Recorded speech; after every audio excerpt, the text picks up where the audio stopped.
Ushbu prosta so'zini rus tilida biz juda ham ko'p eshitamiz va bu so'z bir nechta ma'nolarga ega. Birinchi ma'nosi oson, yengil. Это очень просто. Bu juda ham oson.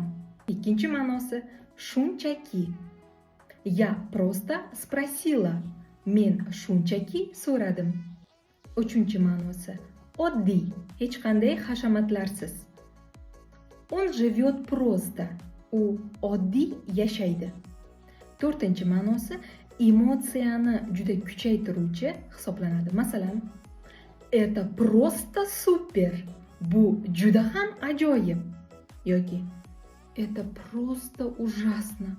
Bu juda ham dahshatli. Ko'ryapsizmi?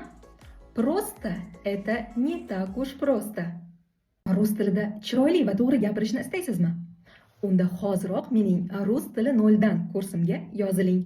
Kursim rus tilini 0 dan boshlab suhbatlashish, ya'ni razgovor darajasiga chiqmoqchi bo'lganlar uchun mo'ljallangan. Kursda o'qishni boshlash uchun hoziroq ushbu raqamni Telegram'iga rus tili 0 dan kursida o'qimoqchiman deb yozing. Rus tilida chiroyli va to'g'ri gapirish uchun sahifamga hoziroq obuna bo'ling.